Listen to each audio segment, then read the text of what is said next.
विद्यार्थियों, आज हम एक अति महत्वपूर्ण प्रश्न को यहाँ पर डिस्कस कर रहे हैं। जो है, ज़्यादातर ये प्रश्न आता है कि सिद्ध कीजिए कि एसी परिपथ में औसत शक्ति वह धारा के आरएमएस मान और विभवांतर के आरएमएस मान और शक्ति गुणांक के गुणनफल के बराबर होती है। मतलब पी एवरेज बराबर I R M S into V R M S into cos phi. तो हम उसको यहाँ पर समझ रहे हैं और साथ में हम शक्ति गुणांक को जानेंगे और बाठीन धारा क्या होती है इस पर भी हम यहाँ पर चर्चा करेंगे।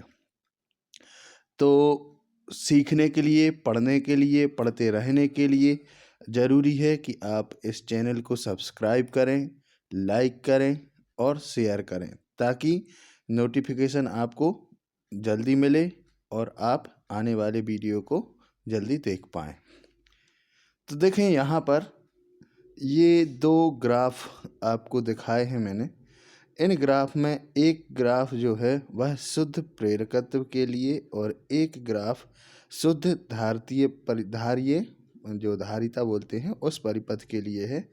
तो हम जानते हैं कि जब कुंडली लगाई जाती है तो वह धारा को और वोल्टेज को, इन दोनों के बीच में कलांतर जब उत्पन्न होता है तो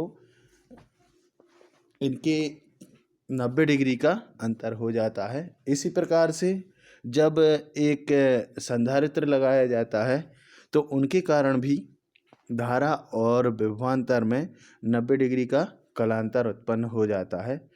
लेकिन जो शक्ति रहती है वह औसत शक्ति दोनों में ही एक समान रहती है। तो इन दोनों ग्राफ में आप देखेंगे ये जो औसत ये शक्ति है, शक्ति के लिए यहाँ आप देख रहे हैं ये वाली लाइन, तो इसमें ये शक्ति के लिए दिखाया है और यहाँ पे भी आप देखें तो ये जो है ये शक्ति को दिखाया गया है। तो अर्धचक्र में धनात्मक, अर्धचक्र में ऋणात्मक, ऐसे ही आप सभी में इसमें देख पा रहे हैं।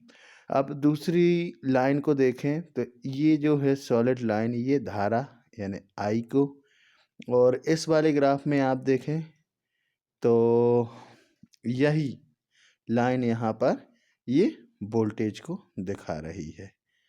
और पहले ग्राफ में अब आप देखें तो ये एक दूसरी लाइन यहाँ पर ये वोल्टेज को और यहाँ पर वो लाइन यहाँ पर धारा को बता रही है। तो इस ग्राफ में हम देख पा रहे हैं और समझ पा रहे हैं कि यहाँ धारा जो है वह वोल्टेज से पश्चगामी है, यानी कि वोल्टेज पहले शुरू हो गया और धारा बाद में शुरू हो रही है। और इस वाले ग्राफ में ये देखें तो धारा यहाँ पहले से शुरू हो गई और वोल्टेज बाद में। तो धारा यहाँ अग्रगामी है और यहाँ धारा पश्चगामी है। दूसरे शब्दों में कहें तो यहाँ पे वोल्टेज अग्रगामी है और यहाँ पर वोल्टेज जो है वो पश्चगामी है। चलिए आगे बढ़ते हैं। अब हम आगे देखते हैं। तो यहाँ ये सबसे पहले तो हम देखते हैं कि शक्ति क्या कहलाती है। तो शक्ति को परिभाषित करते हैं। तो एक तो हम जानते हैं कि कार्य करने की दर को शक्ति कहते हैं, यानी कि शक्ति P बराबर वाट और T यानी कि समय। दूसरे शब्दों में परिपथ में ऊर्जा व्यय होने की दर को शक्ति कहते हैं। तो ये हो गई विद्युत के लिए शक्ति की परिभाषा। और शक्ति P बराबर V इंटू आई के द्वारा हम प्रदर्शित करते हैं। तो हमें इसी सूत्र का यहाँ पर उपयोग करना है, P बराबर V इंटू आई। तो कहते क्या है, वोल्टेज और धारा का गुणनफल शक्ति कहलाता है। तब हम यहाँ पर एसी परिपथ की बात कर रहे हैं। तो एसी परिपथ में हमें निकालना है औसत शक्ति। तो औसत शक्ति निकालने के लिए हम यहाँ पर देखेंगे, हम दो चीज़ों को यहाँ लेके चलते हैं। एक है वोल्टेज और दूसरा है धारा। और यहाँ पर वोल्टेज और धारा के बीच में 90 डिग्री का कलांतर है। जिसे हमने फाई से डिनोट किया हुआ है, तो हम देख रहे हैं यहाँ कि भी बराबर V0 साइन ओमेगा टी, यानी कि यहाँ V0 है वह वोल्टेज का अधिकतम मान यानी आयाम कहलाता है, साइन तरंग की प्रकृति, ओमेगा कोणीय वेग और टी समय है। उसी प्रकार धारा के समीकरण में I0 धारा का जो है अधिकतम मान जिसे आयाम कहते हैं, साइन तरंग की प्रकृति, ओमेगा टी, ओमेगा कला ये कोणीय वेग, टी समय और फाई यहाँ पर अब ये कलांतर है, वेग में कोणीय वेग में कलांतर है। और भी और आई ये विस्थापन है, यानी कि भी जो है वह इस तरंग समीकरण के लिए है और आई इस तरंग समीकरण के लिए ये विस्थापन को प्रदर्शित कर रहा है। तो हमने अभी परिभाषा देखी थी शक्ति की, तो शक्ति की परिभाषा के अनुसार ही अब हम एसी की बात कर रहे हैं तो तात्क्षणिक शक्ति की बात करेंगे, क्योंकि एक चक्र होता है। तो तात्क्षणिक शक्ति होती है तात्क्षणिक विभवांतर और तात्क्षणिक धारा का गुणनफल। तो हमने यहाँ पर V और I के मान रख दिए, तो V0 sine omega t into I0 sine omega t minus phi हमें मिल गया। यहाँ से V0 और यहाँ से I0 को हमने अलग रखा, तो sine omega t into sine omega t minus phi हमें ये प्राप्त हो जाएगा। अब यहाँ पर हमें देखें तो P बराबर V0 I0 जो समीकरण मिल रहा था, उस पूरे समीकरण में हमने देखो 2 का गुणा किया है और 2 का ही भाग किया है, क्योंकि ये देखो 2 से 2 कैंसिल हो सकते हैं। अंश और हर में हमने 2 का गुणा कर दिया, क्योंकि हम इसको इस समीकरण के रूप में बनाना चाहते हैं। इस समीकरण का रूप देने के लिए हमने यहाँ पर ये बना दिया, ठीक है। और 1/2 को हम आगे लिख लें।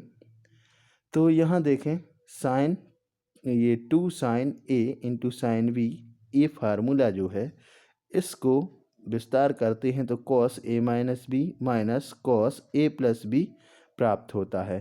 तो अगर हम इसमें 2 sine omega t into sine omega t minus phi को में अप्लाई कर दें इस रूप में, तो यहाँ देखो ए की जगह पे है यहाँ पे ओमेगा टी और बी की जगह है ओमेगा टी माइनस फाई। तो ऐसे ही यहाँ पर हम ये वैल्यूज़ रख दें, तो ये यहाँ रख के दिखाई हैं। 2 sine omega t into sine omega t minus phi को हमने विस्तार किया, तो cos omega t minus omega t यहाँ plus phi, minus minus plus हो जाएगा, और minus cos phi omega t plus omega t minus phi, ठीक है। यहाँ सिर्फ हमने वैल्यू रखी है इसकी।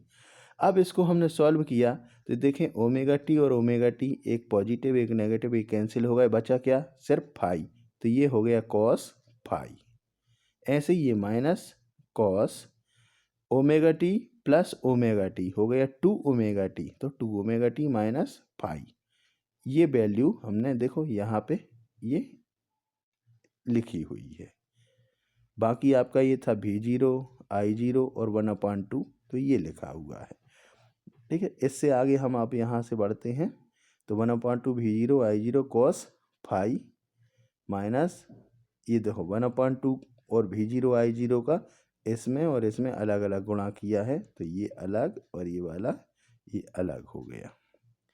अब जब हमने एक पूर्ण चक्र के लिए एल और सी को हल किया था, तो वहाँ पर हमने देखा था कि जब एसी जो होती है उसमें एक पूर्ण चक्र होता है, तो पूर्ण चक्र में cos 2 omega t minus phi इसका मान 0 हो जाता है। तो वहाँ इसको हम समझ चुके थे। अभी यहाँ पे भी अगर आप देखें तो ओमेगा टी मतलब ये है थीटा की वैल्यू है थीटा। और अब पूर्ण चक्र की बात, पूर्ण चक्र मतलब 360, तो 360 और कॉस यानी एक चक्र यानी कि 0, अगर हम चले जाते हैं पूरा चक्र लगा लेते हैं तो ये बन रहा है आपका, तो एक पूर्ण चक्र जब हो जाता है तब आपको ये 0 मिलता है। माइनस फाई 90 डिग्री का कलांतर भी है यहाँ पर, है ना। तो अब यहाँ से आगे बढ़ें। अब हमें जब एक पूर्ण चक्र होता है, पूर्ण चक्र में शक्ति जो है वह औसत शक्ति होगी। अब यहाँ P की जगह हम P एवरेज लेते हैं, तो P एवरेज बराबर 1/2 V0 I0 cos phi minus 1/2 V0 I0। ये देखें इसकी वैल्यू हो गई आपकी 0, तो ये पूरा टर्म यहाँ पर 0 हो जाएगा। तब हमारे पास सिर्फ बचा PAV बराबर 1/2 V0 I0 cos फाई। अब यहाँ देखो 2 लिखा है, इस 2 को हम √2 इंटू √2 लिख सकते हैं, करनी 2 गुणा करनी 2 लिख सकते हैं। तो हमने ये 2 को 2 बार इस तरीके से लिखा, एक √2 को V के बटे में और एक √2 को I के बटे में हमने यहाँ पर लिख दिया है, और साथ में था cos फाई। अब हम जानते हैं, जब हमने शुरू में देखा था तो V0 अपॉन √2 को VRMS कहते हैं, जहाँ पर V0 ये अधिकतम मान है वोल्टेज का, है ना, और √2 है यहाँ पर, और RMS मतलब रूट मीन स्क्वायर। रूट मतलब मूल, M मीन्स माध्य, और S मतलब स्क्वायर। तो root mean square value of voltage ये है, और ये I0 अपॉन √2 है आपकी IRMS, root mean square value of current. तो इस प्रकार से हम अब यहाँ पे ये इनको रखते हैं, तो P average equal VRMS into IRMS into cos phi हमें मिल जाता है। अब हमने देखो जैसे पहले ही पढ़ते आ रहे हैं कि V into I equal P, तो ऐसे ही यहाँ पर VRMS into IRMS equal PRMS, तो इन दोनों की जगह हमने यहाँ पर PRMS लिखा है और इंटू में cos फाई, तो P एवरेज बराबर PRMS इंटू cos फाई हो गया। और यहाँ पर ये जो cos फाई होता है इसी को हम शक्ति गुणांक कहते हैं, और जिसे हम PF भी बोलते हैं शॉर्ट में, P for power and F for factor. तो पावर फैक्टर मतलब शक्ति गुणांक। यहाँ पर अगर आप देखें तो ये वाला जो प्रश्न है ये कई प्रकार से पूछ लेंगे, या तो आपसे P एवरेज बराबर PRMS cos फाई निकालने का बोले, या P एवरेज बराबर VRMS IRMS cos फाई निकालने के लिए भी बोल सकते हैं, या कहें कि सिद्ध कीजिए कि AC परिपथ में औसत शक्ति व्यय धारा एवं वोल्टेज के RMS मानों के गुणनफल और शक्ति गुणांक के गुणनफल के बराबर होता है। तो इस प्रकार से पूछे जा सकते हैं। ठीक है, तो ये तो हो गया आपका औसत शक्ति व्यय एक AC परिपथ में, जब या तो शुद्ध प्रेरकत्व लगा हो या शुद्ध संधारित्र लगा हो। कुंडली या संधारित्र की स्थिति में ये बनता है, और दोनों के ही हमने ग्राफ शुरू में देखे थे। चलिए अगला प्रश्न अब यहाँ पे इसी से संबंधित है। वो प्रश्न है कि बाटहीन धारा किसे कहते हैं, या कब बाटहीन धारा प्रवाहित होती है। तो वो भी इसी स्थिति से निर्मित है। तो हम देखें कि जब AC परिपथ में या तो कुंडली लगी हो या संधारित्र लगा, कोई भी एक हो, दोनों ना हो, तो धारा और विभवांतर के बीच में कलांतर जो है वह 90 डिग्री का होता है। और इस स्थिति में हमने जो P एवरेज का सूत्र निकाला था, तो फाई इक्वल π/2 यानी 90 जब हम रखेंगे तो P एवरेज बराबर VRMS into RMS cos phi π/2, phi की जगह है π/2, और π/2 मतलब cos 90 और cos 90 मतलब 0। तो उस स्थिति में हमें जो औसत शक्ति मिलेगी, यहाँ 0 का पूरे में मल्टीप्लाई होगा, ये 0 हो जाएगा, तो औसत शक्ति व्यय हमें मिल गया 0। तो इस प्रकार परिपथ में औसत शक्ति है 0। तब प्रवाहित धारा जो है वह बाटहीन धारा कहलाती है। देखो प्रेरक या संधारित्र युक्त परिपथ जिसमें ओमीय प्रतिरोध शून्य हो, उसमें कोई भी धारा प्रवाहित नहीं होती है। तो इस प्रकार परिपथ में प्रति चक्र औसत शक्ति शून्य हो जाती है। इसे ही हम कह रहे हैं बाटहीन धारा। अब हम आगे समझते हैं बाटहीन धारा को। तो ये देखें आप, जो IRMS है उसके होंगे दो घटक। एक तो यहाँ देखें, RMS का पहला घटक है कॉस फाई VRMS के अनुदिश, यानी जिस दिशा में वोल्टेज गति कर रहा है, और दूसरा घटक होगा इस VRMS के लंबवत, जिसे VIRMS साइन फाई कहेंगे। देखो, एक है IRMS कॉस फाई और दूसरा है IRMS साइन फाई। अब जब IRMS कॉस फाई प्रभावी होता है तो औसत शक्ति में, इसमें देखो क्या है कि ये अनुदिश है। अनुदिश है मतलब कॉस 0 है, और कॉस 0 की वैल्यू होती है 1। तो ये फार्मूला हमें ये P1, यहाँ पे P1 equal VRMS into IRMS into cos phi यहाँ पर मिल जाता है। दूसरा, जब ये IRMS साइन फाई प्रभावी होता है तब cos pi by 2, cos pi by 2 मतलब 0, तब जाके ये 0 हो जाती है। तो इस प्रकार धारा के जो घटक हैं IRMS साइन फाई के कारण AC परिपथ में जो औसत शक्ति व्यय होती है वह शून्य होती है। इस प्रकार इस घटक को बाटहीन धारा कहते हैं, है ना, इस घटक को। लेकिन अभी भी जो परिपथ है उसमें वोल्टेज और धारा का अस्तित्व रहता है।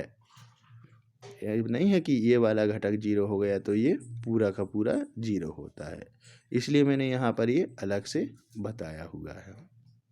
चलिए, तो धन्यवाद, आप लोगों ने इस वीडियो को देखा और उम्मीद है काफ़ी कुछ आप समझ पाए होंगे। पढ़ते रहने के लिए और ज़्यादा सीखते रहने के लिए, आगे बढ़ते रहने के लिए आप चैनल को सब्सक्राइब करें, लाइक करें और शेयर करें, बेल आइकन को प्रेस करें ताकि नोटिफिकेशन आपको मिलते रहें। धन्यवाद। जल्दी ही मिलेंगे एक नए प्रश्न के साथ, नए वीडियो के साथ। तब तक बने रहिए आप Devendra Patel sir physics channel के साथ और देखते रहिए, सीखते रहिए।